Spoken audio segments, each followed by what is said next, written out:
विपक्ष बीते 10 साल से नरेंद्र मोदी को पीएम की कुर्सी तक पहुंचने से रोकने के लिए सारे हथकंडे आजमा चुका। 2024 के चुनाव के बाद उसे थोड़ी बहुत जो उम्मीद की किरण नजर आई वो इन बातों में नजर आई कि झूठ और भ्रम फैलाने की राजनीति में, और दूसरा हिंदुओं का वोट बांटने की राजनीति। इंडी गठबंधन को लगता है कि मुसलमान का वोट तो बल्क में मिल ही जाता है, लेकिन मोदी नाम का किला तब तक नहीं गिरेगा जब तक हिंदू का वोट नहीं बटेगा। और इसलिए आप देखिए कि इंडी गठबंधन का डेस्परेशन आज इस लेवल पर चला गया कि संसद में बजट सत्र की चर्चा भी जातियों पर घुमा दी गई, जो शायद ही आज तक आजाद भारत के इतिहास में हुआ हो। और जब बीजेपी ने जाति का मुद्दा उठाने वालों को उन्हीं की भाषा में जवाब दिया तो संसद में बवाल मचा दिए लोग। जातिगत जनगणना की बात करने वाले राहुल गांधी से लेकर अखिलेश यादव तक आज एकदम फायर हो गए। इतनी आग लग गई उनके अंदर कि धुआं दिल्ली से लेकर लखनऊ तक दिख रहा होगा मानो।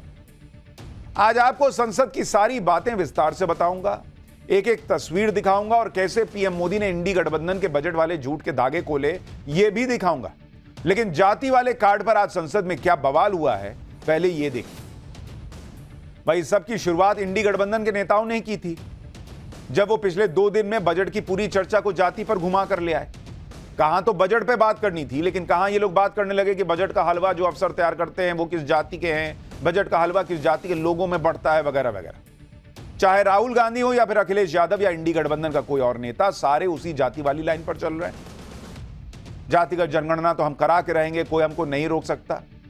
इनका इकलौता मकसद यही दिखता है कि हिंदू वोटों को जातियों में तोड़ा जाए और इसके सहारे नरेंद्र मोदी की उस राजनीति में तोड़फोड़ की जाए जो राजनीति हिंदू समाज को जातियों में नहीं बल्कि एकजुट होकर देखती है।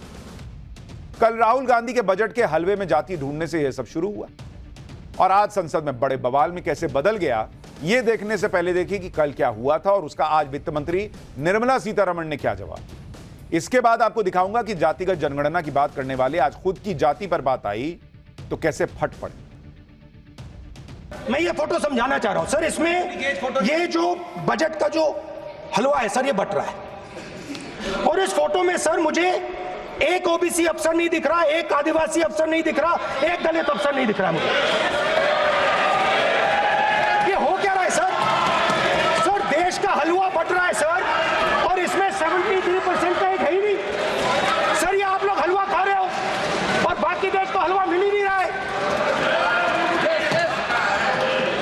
ठीक है सर, 20 अफसरों ने बजट को तैयार किया, हमने पता लगाया, मतलब हिंदुस्तान का जो हलवा है 20 लोगों ने बांटने का काम किया है।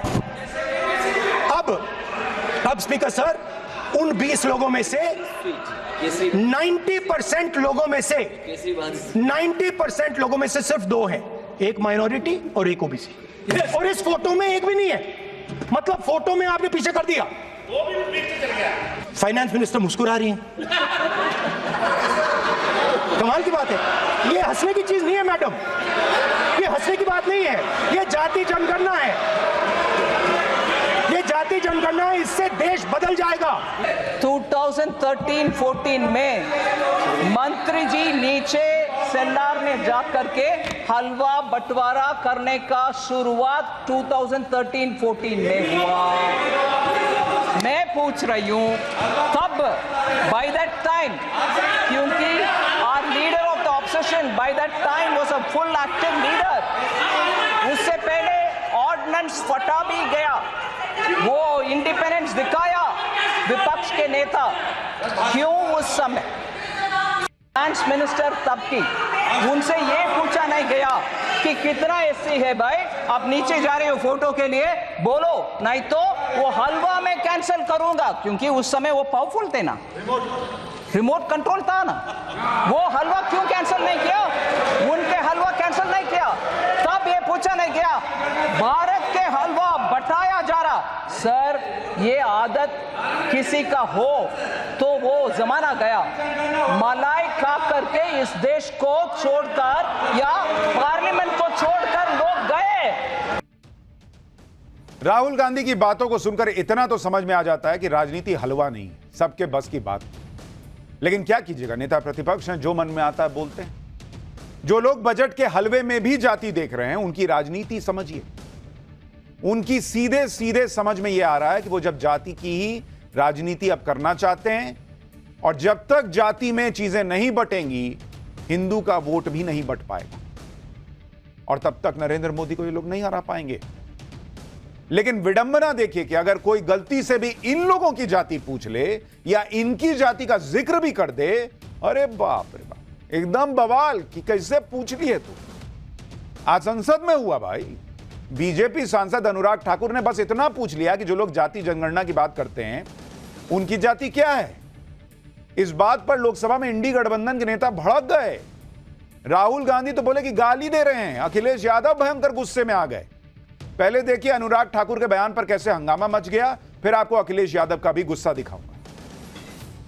जिसकी जात का पता नहीं वो गन्ना की बात करता है। जो भी इस देश में दलितों की, आदिवासियों की, पिछड़ों की बात उठाता है, जो भी उनके लिए लड़ता है, उसको गाली खाना ही पड़ता है।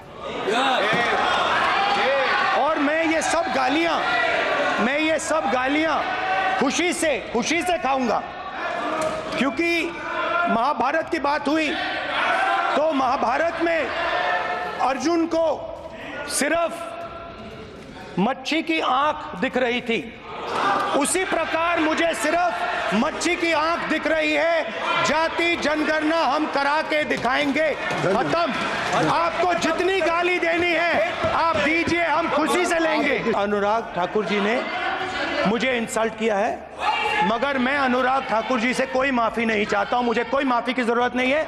मैं लड़ाई लड़ रहा हूं, जितनी आपको गाली देनी है मैं आपसे कभी माफी नहीं मांगूंगा, मुझे आपकी माफी नहीं चाहिए। राहुल गांधी कह रहे हैं कि मैं आपसे कभी माफी नहीं मांगूंगा, मुझे आपकी माफी नहीं चाहिए। अरे आप क्यों माफी मांगेंगे अगर आप आहत हो रहे हैं? और जो लोग जातिगत जनगणना के जरिए सबकी जाति पूछ लेना चाहते हैं, वो अपनी जाति पर कुछ सुनना तक नहीं चाहते। इस मामले को इतना बड़ा मुद्दा बनाया जा रहा है कि संसद के बाहर भी इंडी गठबंधन इसे लेकर माहौल बना रहा है। प्रियंका वाड्रा ने कहा कि सामाजिक आर्थिक जातीय जनगणना इस देश के 80% लोगों की मांग है। आज भरी संसद में कहा गया कि जिनकी जाति का पता नहीं वे गणना की बात करते हैं। क्या आप देश की संसद में देश की 80% जनता को गालियां दी जाएंगी? नरेंद्र मोदी जी को स्पष्ट करना चाहिए कि क्या यह उनके कहने पर हुआ है। अगर देश की 80% जनता जातिगत जनगणना चाहती ना मैडम, तो 543 में से 80% सीटें कांग्रेस को आती, 99 नहीं आती। तो आप 80% की आवाज नहीं है, कांग्रेस पार्टी 80% की आवाज नहीं है। और राहुल गांधी की बात करना, उनकी जाति की बात करना 80% लोगों का अपना अपमान नहीं है। लेकिन बात राहुल गांधी को कही गई और संसद में पारा हाई अखिलेश यादव तक का हो गया। वो अनुराग ठाकुर पे भड़क गए कि जाति कैसे पूछ सकते हो। एक बार सुनिए अखिलेश यादव को कितना फायर हो गया आज। माननीय मंत्री रहे हैं, बड़े दल के नेता हैं, मंत्री रहे हैं, बड़ी बात कर रहे थे। मैं महाभारत, शकुनी, ये सब बातें कह रहे थे, दुर्योधन तक यहाँ ले आई है। वे केवल सभापति महोदय, इनसे ये पूछना चाहता हूँ, आपने जाति कैसे पूछ ली है बताइए बस। आप जाति कैसे पूछ सकते हैं? आप बताएं जाति कैसे पूछ सकते हैं? आप पूछ के दिखाओ जाति तुम। आप जाति कैसे पूछोगे तुम? कैसे पूछोगे जाति? नहीं, जाति नहीं पूछ सकते आप। अखिलेश यादव कह रहे हैं कि जाति नहीं पूछ सकते। कैसे जाति पूछ ली? देश की जाति पूछकर जातिगत जनगणना कराने वाले जाति कैसे पूछ ली, ये कह रहे हैं। आप देखिए, गलती से भी जाति पूछने पर इतना भड़क रहे हैं ये लोग, और वो खुद कैसे दूसरों की जाति पूछने से पहले हिचकते नहीं हैं, ये भी देखिए। उन्हें दूसरों की जाति पूछने में कोई दिक्कत नहीं है। जातिगत जनगणना की बात करने वाले राहुल और अखिलेश कैसे लोगों की जाति पूछते रहते हैं। आप उनके पुराने बयान सुनिए, मतलब वो किसी से भी पूछ सकते हैं, उनसे कोई जाति नहीं पूछ सकता। फिर वो कहेंगे कि तुमने जाति कैसे पूछ ली, लेकिन वो पूछ सकते हैं। देखिए उनका पुराना बयान देखिए। छोड़ो अपना कैमरा कहीं और ले जाओ, चलो। आप लॉ एंड ऑर्डर की बात कर रहे हैं, लेकिन तुम पिछड़े हो कि क्या? नाम क्या तुम्हारा? नहीं, नाम बताओ इनका क्या है, नाम बताओ। हाँ, मिश्रा जी। अरे मिश्रा जी, कुछ तो शर्म करो। अरे कुछ शर्म करो यार। मीडिया के आप, नाम क्या आपका? हाँ, आप शिव प्रसाद जी हैं। आपके मालिक का क्या नाम है? आपके मालिक का क्या नाम है? क्या नाम है? नाम बताओ, नाम बताओ। ओए मारो मत यार, मारो मत उसको, मारना नहीं है, मारना नहीं है। नाम बताओ उसका। वो ओबीसी है? नहीं। वो दलित है? नहीं। वो आदिवासी है? नहीं। तो जाति पूछना भी एक प्रिविलेज हो गया है कि राहुल गांधी और अखिलेश यादव तो जाति पूछ सकते हैं, लेकिन इनसे कोई नहीं पूछ सकता। ये फिर पूछेंगे कि तुमने पूछ कैसे लिया। संसद में अखिलेश यादव को इतना गुस्से में शायद ही पहले देखा गया। बहुत लोग समझ नहीं पाए कि जो बात राहुल गांधी को कही गई उस पर अखिलेश इतना क्यों भड़क गए। क्या ये याराने की वजह से है या फिर आज अखिलेश यादव पहले से अनुराग ठाकुर की बातों को दिल में लिए भरे बैठे थे, इसलिए आज गुस्सा निकल गया? क्योंकि आज अखिलेश यादव और अनुराग ठाकुर की लोकसभा में पहले ही भिड़ंत हो चुकी थी। देखिए संसद में अखिलेश यादव और अनुराग ठाकुर के बीच क्या हुआ, जिसकी बड़ी चर्चा भी हो रही है। मैं बैठ जाता हूं, आप खड़े होकर के कह दीजिए अग्निवीर व्यवस्था अच्छी है। मैं एक बात और कहता हूं, अखिलेश यादव जी सुन ले, अग्निवीर में 100% एम्प्लॉयमेंट की गारंटी है और रहेगी। जो मैंने बहुत छोटा सवाल पूछा था, मैं दूसरी बात कहता हूं, अगर ये जो बात आप कह रहे हो, तो आपको जरूरत क्यों पड़ रही कि आपको उत्तर प्रदेश में और प्रदेशों में कोटा देना पड़ रहा है 10%? चैल जानते हैं आप कहाँ हैं? चैल जानते हैं आप कहाँ हैं?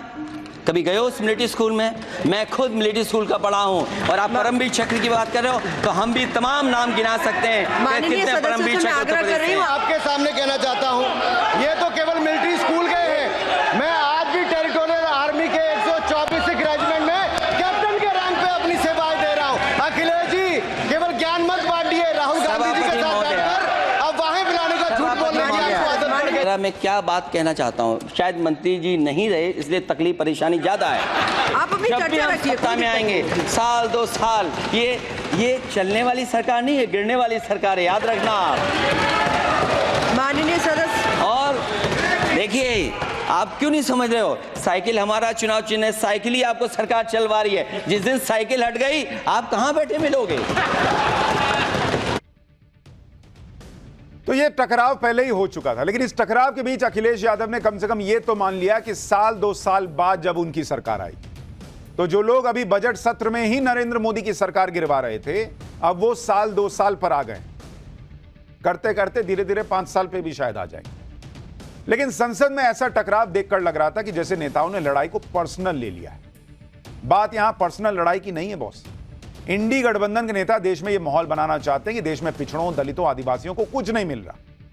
बजट को लेकर भी राहुल गांधी ने ऐसी बात की थी कि देश का हलवा 95% लोगों को नहीं मिल रहा। राहुल गांधी ने कहा था कि जो लोग बजट तैयार कर रहे हैं उन्हें पिछड़े और दलित की हिस्सेदारी काफी कम है। लेकिन आज वित्त मंत्री ने राहुल गांधी को करारा जवाब दिया। वित्त मंत्री ने बताया कि इस तरह की बातें करने वालों को ना तो बजट की समझ है और ना ही बजट बनाने वालों की मेहनत के बारे में उन्हें कुछ भी पता है। वित्त मंत्री ने बताया कि बजट से पहले हलवा सेरेमनी की प्रथा बहुत पुरानी है। यह हलवा सेरेमनी वो लोग आयोजित करते हैं जो बजट को बनाने की प्रक्रिया में शामिल होते हैं। वित्त मंत्री ने कहा कि जो स्टाफ बजट बनाता है वो कई दिनों तक बाहरी दुनिया से कटा रहता है। ये लोग कई दिनों तक घर तक नहीं जाते, किसी से बातचीत तक नहीं करते, मोबाइल का इस्तेमाल भी बंद होता है, परिवार से दूर रहते हैं।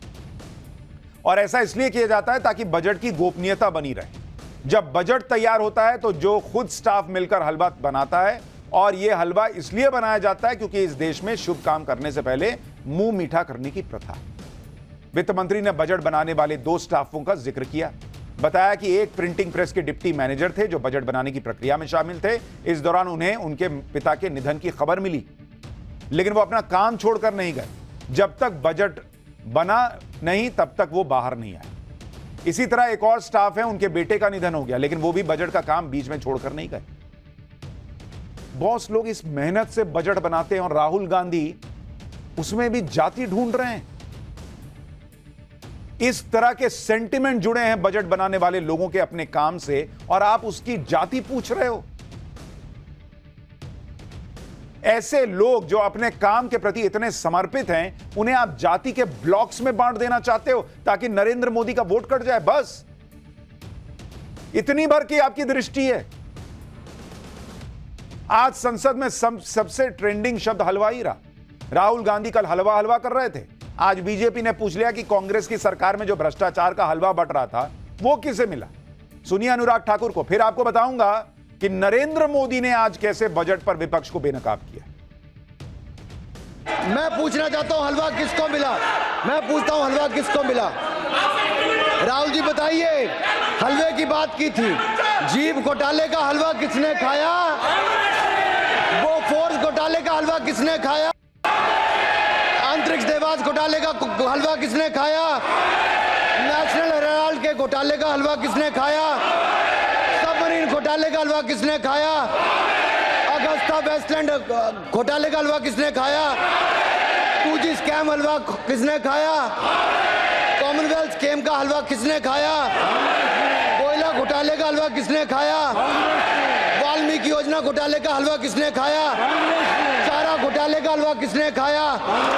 यूरिया स्कैम का हलवा किसने खाया? राहुल जी, हलवा मीठा था या फीका? तो हलवे का जवाब हलवे से दिया गया, लेकिन उसमें थोड़ा हलवा भी हो गया कि चारा घोटाले वाला, आरजेडी वाला हलवा भी वो कांग्रेस के खाते में ये लोग घुसा दिए।